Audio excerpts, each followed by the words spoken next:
Through 2 world wars, Australians and New Zealanders have stood side by side, brothers in arms, Anzacs, fighting together and dying together. 2 nations bonded by common ideals and a pioneering past. Wayward siblings of the mother country who love nothing better than a good scrap.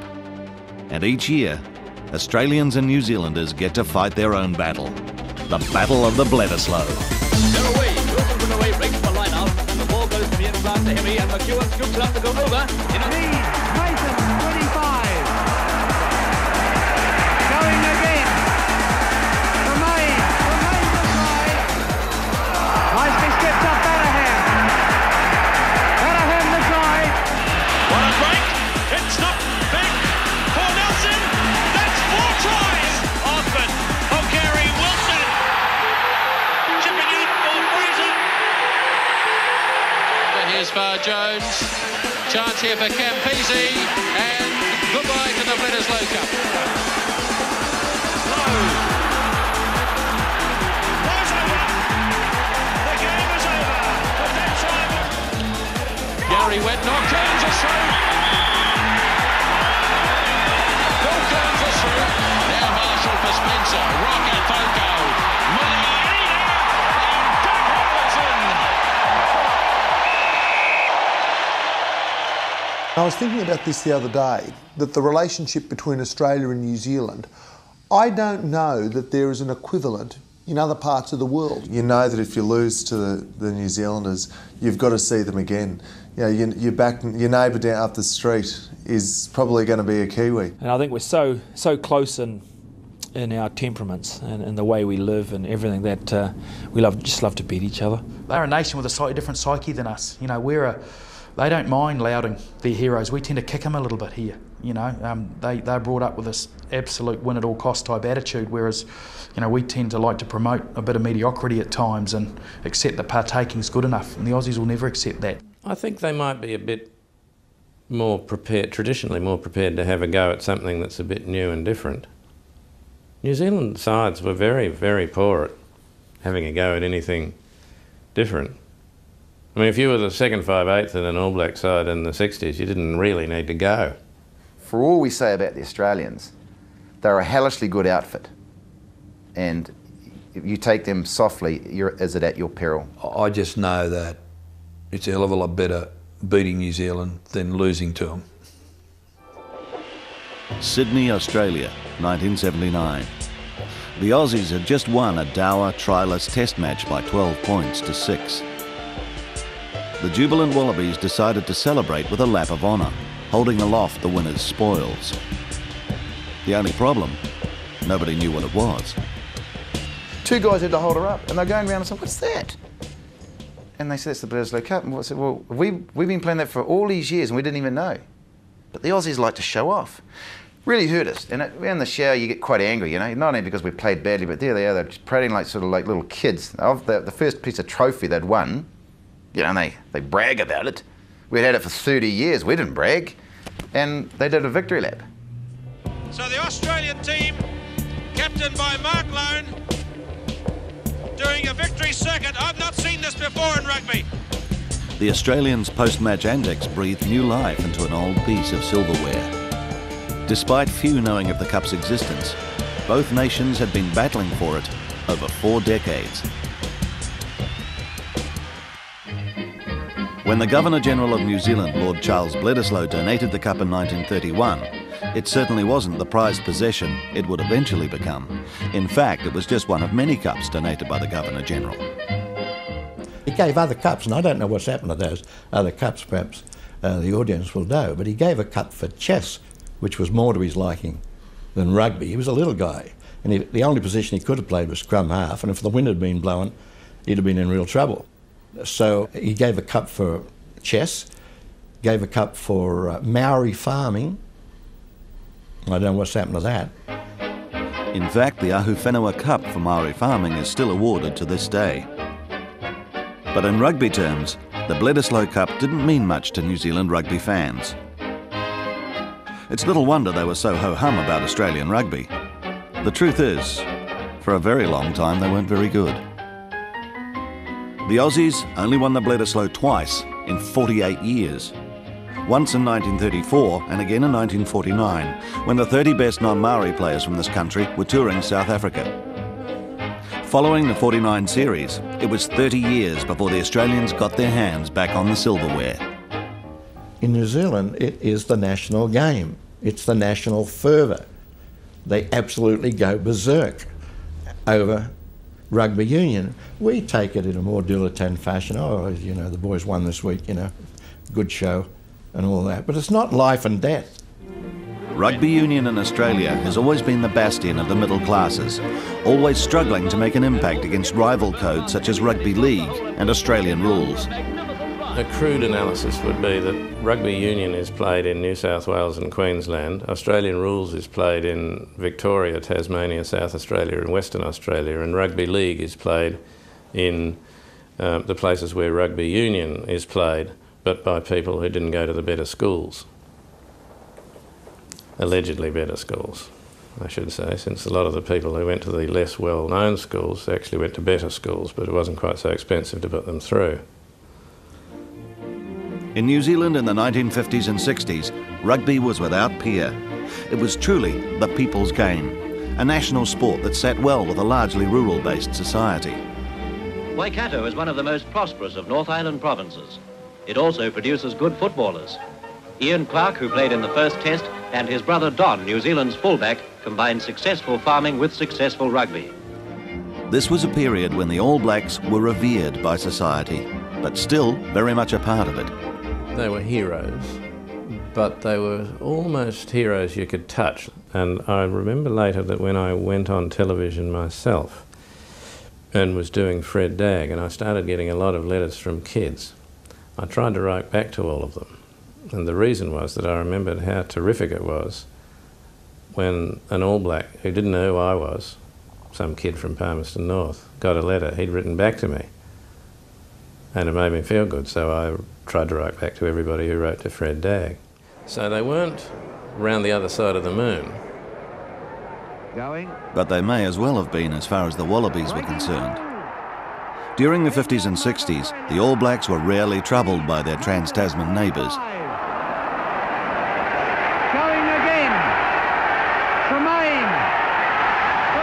In 1972, things went from bad to worse for Australian rugby when the Wallabies embarked on a disastrous tour of New Zealand. Totally outclassed and embarrassed in all three tests, the tourists were quickly dubbed the woeful Wallabies. There were even demands to drop Australian test matches from the All Black calendar. Meanwhile, the Bledisloe Cup was safely tucked away and all but forgotten. It was not only Australian rugby that was suffering during the 70s. All Australian sports seemed to be in the doldrums. At the 1976 Montreal Olympics, Australia failed to win a solitary gold medal. The Kiwis, on the other hand, picked up two. But while New Zealand rightly celebrated the success of its athletes, national celebration was tempered with national shame.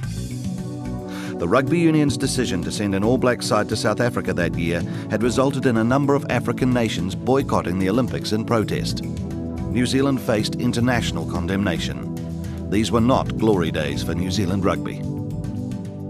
I don't know quite why it is that New Zealanders have got this habit of putting rugby in the hands of dullards. The behaviour of the New Zealand Rugby Union over the matter of South Africa, for example, from the beginning of that problem to the end, was moronic. These were not great minds, you know, chewing through these questions. These were blokes gumming it.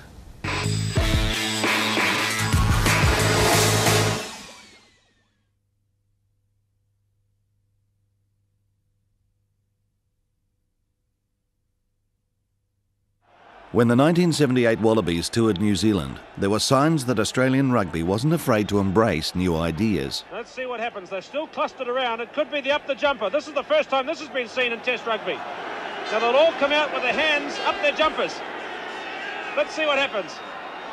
The tactics may have been unpredictable, but the results weren't. The Wallabies lost the first two tests of the three-test series. Flip pass.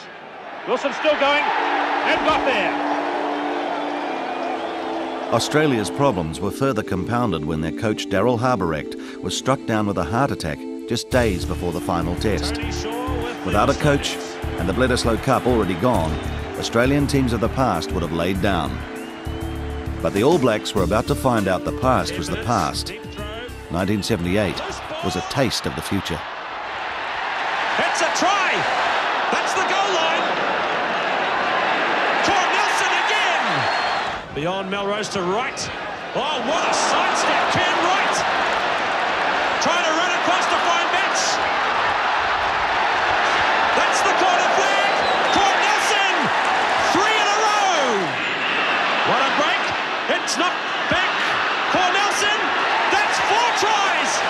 Graham Cornelsen! 4 tries. Cornelsen's 4-try effort and Australia's comprehensive victory signalled a new era. When the Aussies lifted the cup the following year, Trans-Tasman matches had changed forever. Australia was stood on like a little percolator of coffee. They were just bubbling away in the mid-70s, and towards the late 70s they started to hit the gear. And we no longer went across to Australia, or they came here. We were no longer clear favourites. We had to actually play some decent footy. Somewhere or other along the line, I reckon the New Zealand and the Australian Rugby Union got together and they got the best scriptwriter there ever was and said, right, from this point on, every Bledisloe Cup from 1979 onwards is going to be a killer. And so it proved. In 1980, the Wallabies went one up in the 3-test series. But in the second, a desperate All Black side came storming back. Robertson through. Infield to Cunningham. To Twinton. Desperate stuff. Big Hayden there. Watts. Infield to Taylor. Reid. A magnificent try. This brilliant Hicka-Reid try sent Kiwi fans into raptures and set up what should have been an epic 3rd test decider. But for many of the All Blacks, the game was basically over before it began. The night before the test match, I was rooming with Mark Shaw, and we started vomiting about 8 o'clock at night, and we were very, very sick. In fact, both of us spent about 6 hours in the toilet at the same time, using the bath and the toilet, and we were in desperate trouble, and obviously we had had some sort of food poisoning. There was a lot of talk around the traps at that stage as though there were bookmakers involved, etc. It's irrelevant who was involved, but the sheer fact was that we were badly poisoned, and in fact about 12 of the playing 15 were vomiting like we were overnight. Regardless of the problems leading up to the game, the All Blacks were well beaten, outscored 4 tries to 1 and going down 26 points to 10. The Bledisloe Cup remained in Australia. Oh, that's marvellous rugby. Among the Wallabies who arrived in New Zealand in 1982 was a brash teenager destined for greatness. David Campese made an immediate impact on the New Zealand rugby public when he claimed he had never heard of Stu Wilson. Well, coming from a rugby league background, I had no idea what to expect. Didn't worry me because these All Blacks, okay, it's another rugby game, go out and play. And that was my attitude because I honestly didn't know about Stu Wilson, the All Blacks, you know, the awe they had about themselves, but obviously I learned very quickly. Campese was also quick to make his mark on the international stage. In his first test, he gave the New Zealand public a taste of things to come. Out to Alec, kicking across field for Campese. Now what will happen here? It's a try for Campese. Yes! Well, the 19-year-old in his first test gets a try. David Campese's individual brilliance and a willingness to shoot from the lip has always polarised people, even his own fans and teammates. David Campese is a bit of a genius too, a genius on the field and not a genius off the field. There's something wrong on the electrical circuits from the mouth to the brain. My view of Campo was that every time he set foot on a football field, just about everybody else on that field was suddenly out of their depth because he could do things, conceive things, create things that others couldn't imagine. He could do them. And so he'd set foot on the field and everybody else was out of their depth.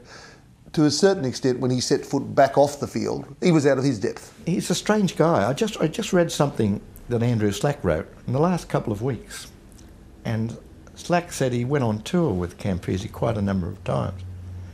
and he knows him no better now than he did then. Run out for Australia from a knock-on by Pokeri. But one thing his teammates did know right from the start was that David Campese was a try-scoring machine, with an uncanny knack of always being in the right place at the right time. Lucas, there's another couple yet to come, and it's going to be Campese who scores a great try. The Aussies were no longer the easy beats of the past, and the New Zealand public knew it. A record 52,000 people jammed into Eden Park for the deciding third test. Despite the Wallabies' growing reputation, this day belonged to the All Blacks, and in particular to their fullback Alan Hewson. Hewson broke the world record with a personal tally of 26 points, and the Bledisloe Cup was returned to New Zealand. The All Blacks were quick to remind the Australians that their time at the top had come to an end. They all knew. I mean, in fact, there were moments in that game where we gave them the message after we'd scored. There was one try in particular, I think Mark Shaw scored it, and there was a bunch of Wallaby forwards lying on the ground, and we drove Cowboy over, and I remember giving the verbal message to a couple of the Wallaby players.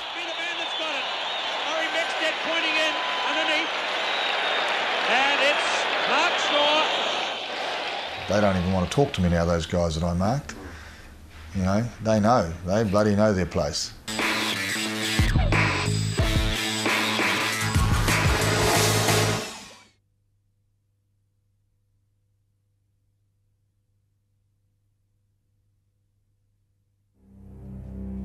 In the mid-1980s, New Zealand rugby again found itself in turmoil. The country's top 30 players had defied the rugby union orders and embarked on an unsanctioned tour of South Africa. As a result, the New Zealand Union issued a 2-match ban on these players. The ban affected a one-off test against the French and the first of 3 tests against the Australians. The Baby Blacks, as they became known, surprisingly beat the French and only narrowly lost the first test against the Wallabies.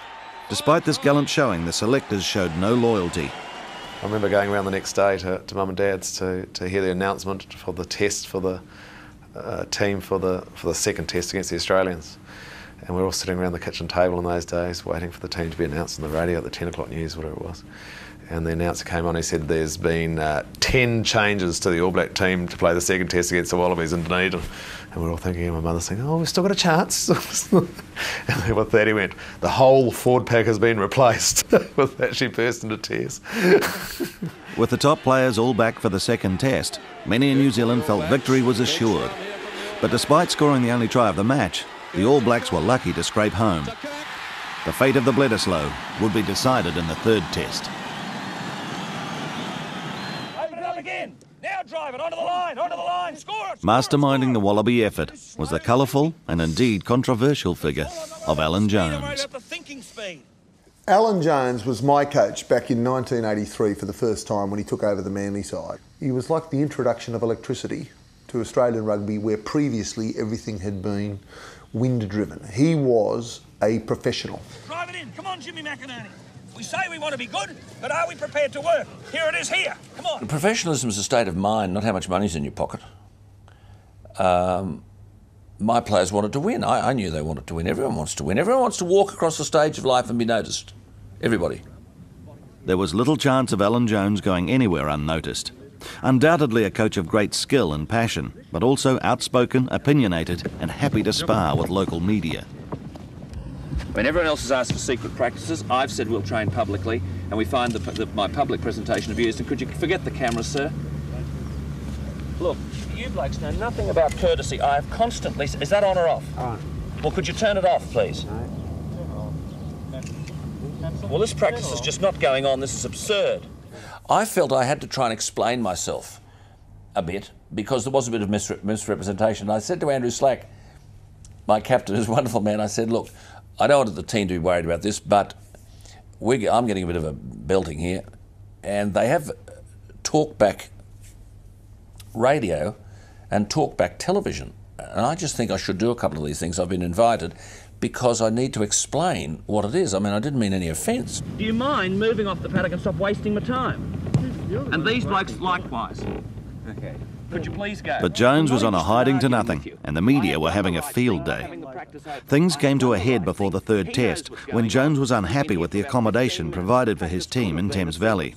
So he moved the entire squad to alternative accommodation in Pukekohe.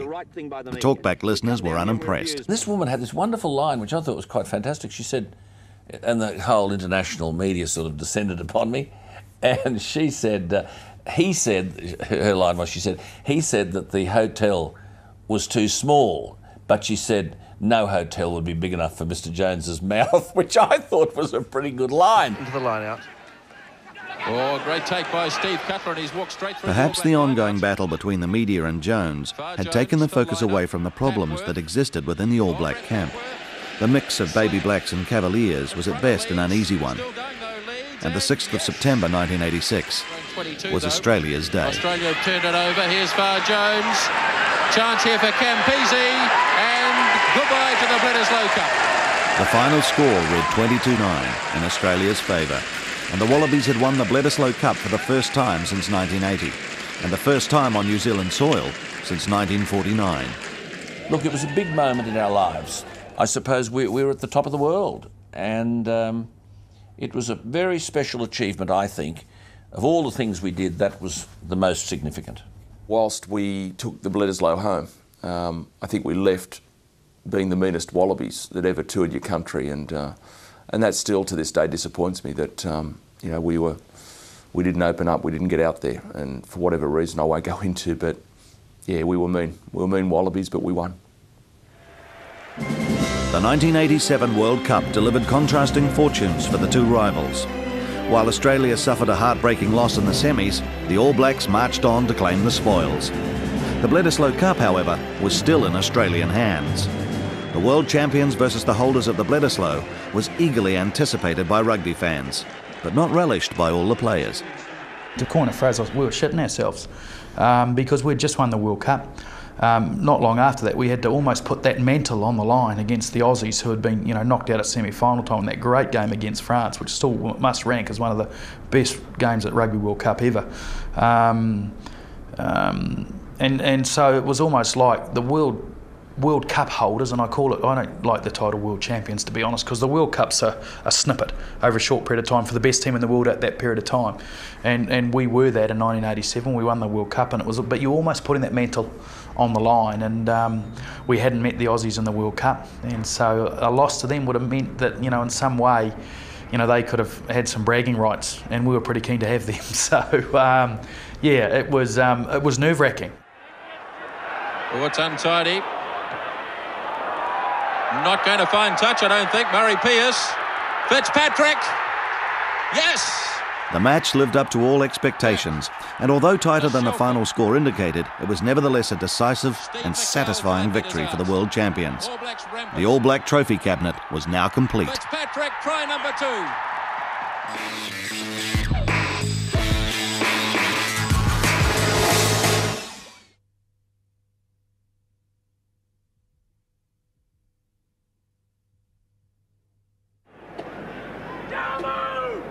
In 1988, the All Blacks returned to Australia for a 3-test series under the leadership of Wayne "Buck" Shelford. Shelford would never lose as All Black captain, although in the second test of this series he came close. Gavin off the back to Far Jones, to Williams, Ian Williams. Australia close to the line again. Here's Walker, up to Grant, James Grant. I don't think, no, it wasn't. Referee says play on. Kerwin. For an All Black side that prided itself on its high standards, drawing a test match was less than satisfactory. We had a 19-all loss. We were down 16-6 at half-time from memory and came back to 19-all, and if some idiot sitting opposite you had kicked a goal, we might have won it, but thankfully we put that right in the third test. It's there. With the second test serving as a wake-up call, the third was a chance for the All Blacks to show the Aussies just who were world champions. To Terry Wright, Gallagher. Yes! Far Jones away, knocked on by Miller, who hasn't really been a big influence in the match today. Buck Shelford has, though, as he wrestles his way upfield. Here's Michael Jones! Look at this! Where's the support? Kerwin! Sensational try! By 1990, New Zealand had not been beaten by anyone since 1986. But this amazing sequence was to come to an end at Athletic Park in Wellington. Even before the kick-off, things were not going the All Blacks' way. I guess it was a pretty bad omen. The changing rooms had flooded before the game, the light in the change room went out, and I was sort of thinking at the time, that's not good. There was only one try scored in this match, but the reaction of the try scorer is now firmly etched into the rugby folklore of both countries. Gary Wetnor, Kearns is through! Phil Kearns is through! Phil Kearns' two-fingered salute may have been aimed at Sean Fitzpatrick, but the whole of New Zealand took offence. Kearns has come to realise that Kiwis have long memories. I was at a friend's wedding about 5 years ago, and Michael Campbell was there, the New Zealand golfer, and Cambo and I were having a chat for about 2 hours, and he said to me, "You know, you're not such a bad bloke after all." And I thought, geez, where's he coming from here? What's this all about? And I said, "What do you mean?" And he said, "I've always hated you." He said, for years, he said he remembered that incident in 1990 in Wellington, and he said, "I've hated your guts for years, and now I understand you're not too bad a bloke." So it had quite an impact, I think, in New Zealand. And I sort of regret it because I'm not a loudmouth, and I don't generally carry on, but I guess there was a bit of emotion built up in that. The Wallaby victory on Athletic Park was hugely significant. Just 1 year later, the Aussies were world champions. The Bledisloe was up for grabs again in 1992 in a pulsating and incredibly evenly matched 3-test series. Strawn, back for Little, thinks about opening it up. Away he goes. Here's the counter-attack. Timu, Little, Brewer, on his own Mike Brewer. Kerwin's out there. Great pass to Kerwin. Support from Inga. Try coming up. Frank Butt. It was a magic series of rugby. In fact, everything was equal. We scored the same number of tries, same number of penalties, same number of conversions, same number of points for and against. It was all dead even, except they won the first test by a point, the second one by 2, and we won the third by 3. Amazing series of rugby. Still, in some ways, the most enjoyable I ever played in, even though we lost. Fun for the players, perhaps, but a series loss is still a loss. Coach Laurie Mains was starting to feel the pressure. This pressure intensified 2 years later when the All Blacks headed across the ditch to play the first ever Bledisloe match under lights. It couldn't have gone worse for us. First minute of the game, and up and under into the lights. We didn't want to play at lights. Everything was wrong going into that test match. And first minute, they get a 7-pointer. Sydney Football Stadium, and it's the heavyweight championship of the rugby world. The green and gold of Australia, the All Black of New Zealand, the Bledisloe Cup at stake, and the first test is for Shane Howard, and it's a try! At halftime, we were points down. And I said to the guys, I remember saying at halftime, "Guys, we haven't played any rugby yet. All we've done is let Australia play. And let's go out there and play like we know we can play." And play they did. Down 17-6 at half-time, the All Blacks put on a sublime second-half performance. With seconds remaining, the visitors were on the verge of pulling off a huge comeback. It's a save by Guigan as Wilson went for the match-winning try. Little George Guigan knocked it out of his hands, and Laurie Mains can only look aghast.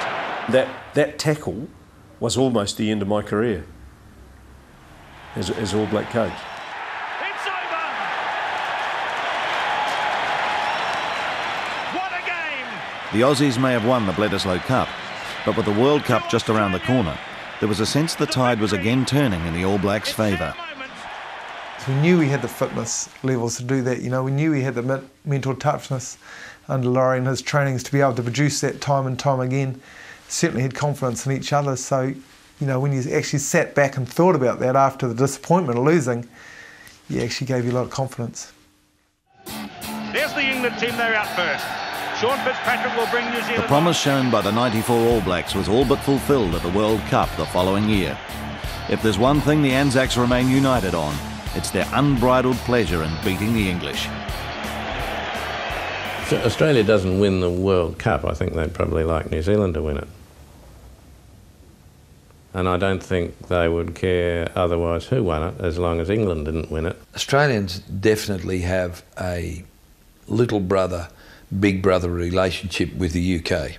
And maybe because the UK were the bosses and the people who have grown to become the Australian public were the serfs, really, then I guess we want to snub our nose at the boss and let him know that he's not the boss anymore and he's not shoving us around anymore. So doing anything against England and beating them, which happens more often than not anyway, is tremendously satisfying.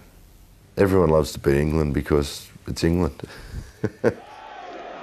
The All Blacks achieved this in spectacular fashion in the World Cup semi-final, helped in no small way by a man called Jonah. Basham again, New Zealand maintaining possession. Wide to Lomu. He's got the bounce. He's handed off his opposite. Lomu. Zinzan Brookie can pass the ball as well. Look at this. Right out to Osman, to Lomu. Look out. Lomu in again. Lomu's chasing hard. And the bounce has gone to little. Kronfeld. Lomu. 3 for Lomu. Richards. Morris. Intercept by Basham. Lomu. Hands off Tony Underwood. Lomu. Heading for 4. That's the most brilliant quartet of tries you'd ever wish to see. He was devastating, just unbelievable. And that particular performance against England in the semi-finals at Cape Town, that will never be outdone. He touched the ball on 7 occasions, he scored 4 tries, set up 2 tries and put one pommy in an ambulance. Rugby union, it doesn't get any better than that.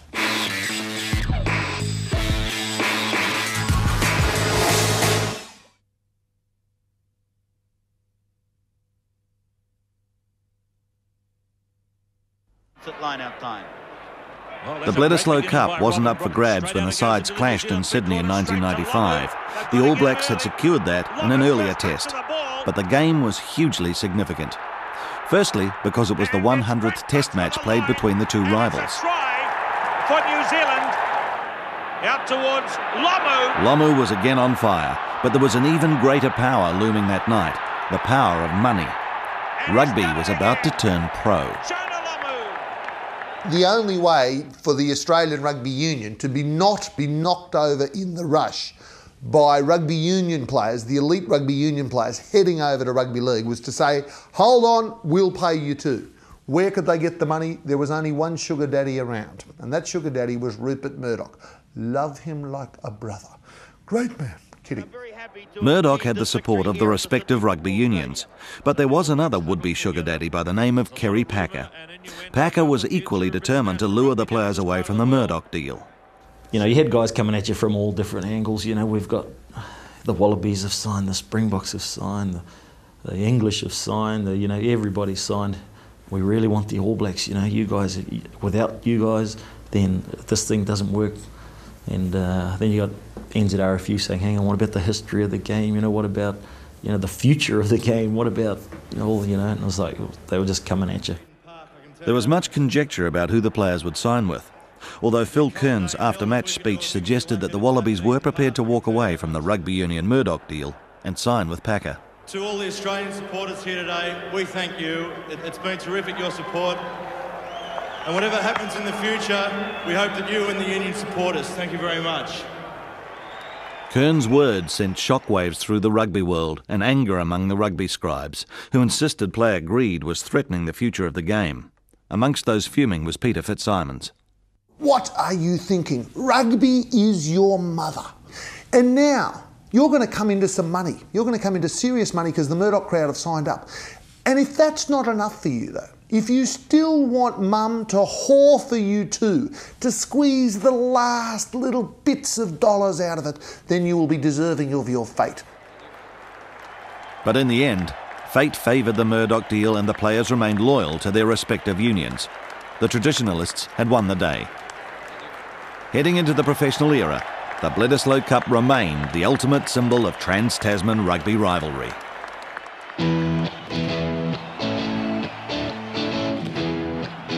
Professional rugby seemed to sit well with the All Blacks. If Murdoch was looking for ratings-friendly razzle-dazzle rugby, they were the team to deliver. The new professional era was on a roll. Again, the flat kick through, Lomu and Tune, well claimed by Lomu. Marshall, no one ahead, he has to have a go. That's amazing. Marshall into Zinzan Brook. So there's the first bonus point in World Rugby Test history. Might have lost that one on the New Zealand side, he has. Chip and chase now. Look at Jeff Wilson go. Look at Wilson go! Zinzan Brook, the big pass. Space for Cullen. Halfway.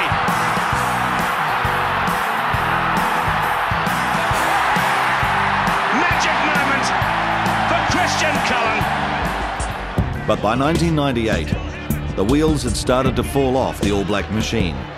The pendulum again shifted to Australia, along with the Bledisloe Cup. 1 year later, the Aussies again added the World Cup to their trophy cabinet. The new millennium saw a new All Black coach, a new captain, and new hopes. Sydney Stadium was the venue for the greatest Bledisloe match of them all.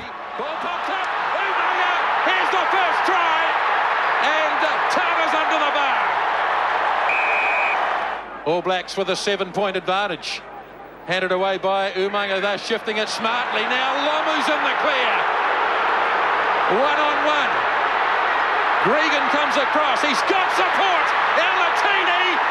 Fantastic. All Blacks totally dominant at the moment. Now Marshall away for Mertens. Ramir almost slipped. Did it. Got it away to Alatini. Callaghan won't stop him either.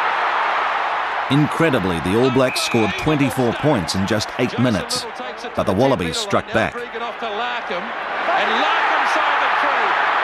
And Mortlock for the corner. This is a try-fest. Now Gregan, looking wide, Mortlock's in. Right, now here comes Latham. With seconds remaining, it was the Aussies who were in front, and the All Blacks had just one last chance. Right in centre field. Kelleher. Randall pops up to Lomu. Here we go. Can he make it? You betcha. You betcha. Jonah's in. Most extraordinary game I've ever been a part of. To be leading 2 minutes to go in the game, and then Jonah Lomu, this colossus of rugby, and a guy that's had such a huge and positive impact on the game, to score that try. I remember being so disappointed that we lost, because we could have won, but walking off the field not shattered, not disappointed, but certainly not distraught at the result, because I felt like that we had been part of something that was quite extraordinary. The Bledisloe Cup had by now become synonymous with the extraordinary. Just a few weeks later, yet another dramatic chapter was written. With time up on the clock, the fate of the Bledisloe Cup would come down to a last penalty shot at goal. The problem for the Australians was their goal kicker was off the field. We got the penalty, I thought, wow, this is fantastic, where's Sterling? And I look around and Sterling's not there. And Jeremy Paul came up to me and said, mate, Sterling's off, it's your kick. So all of a sudden you change from being really excited about it to being a bit anxious about it. But still, look, as a player, they're the moments you train for. They're the moments as a kid in the backyard. I kicked 100 of those as a kid in the backyard trying to win a test for Australia. This kick will decide the fate of the Bledisloe Cup. What a player, John Eales! And I'm very, very glad it went over, because I think my life and people's memories of me as a rugby player would have been very different if I had missed that kick. It would have been, oh, you're the bloke that missed that kick in that the cost us the Bledisloe Cup and the Tri-Nations, aren't you? And it could have easily been like that. As dramatic as this and many of the Bledisloe encounters have become, not all are happy about the money poured into the game by television moguls. When I was a kid, there were test matches, maybe 4 a year. And now there's one every 5 minutes.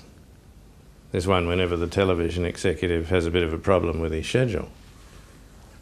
Brings up the rugby union and says, can you stick another test match on, please? We're paying.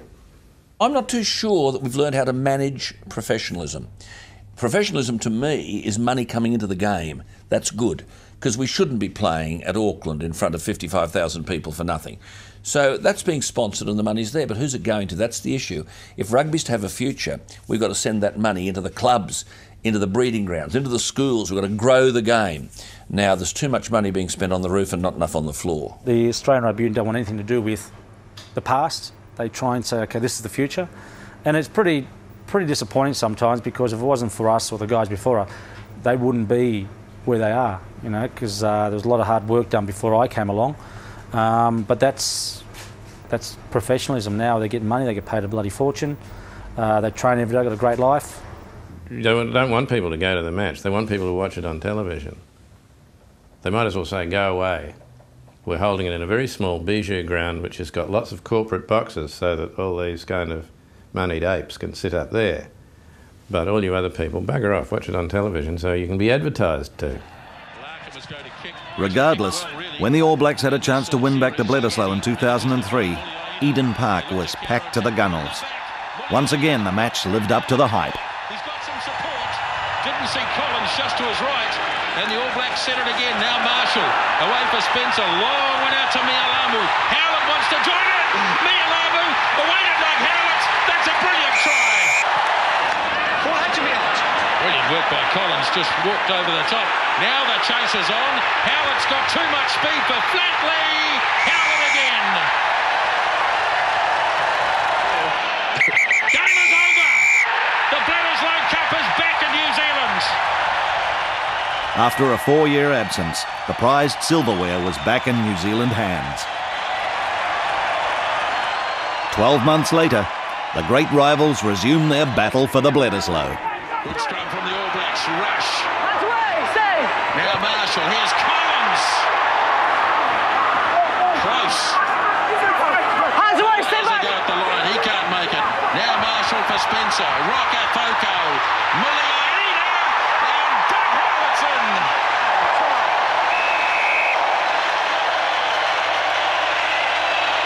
There goes the hooter. The All Blacks will want to get this out.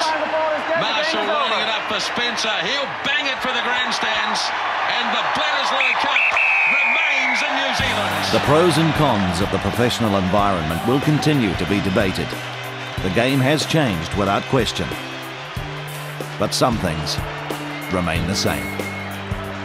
To the victor goes the spoils. And the spoils is this huge trophy, huge competition, huge rivalry between the two countries, and huge respect.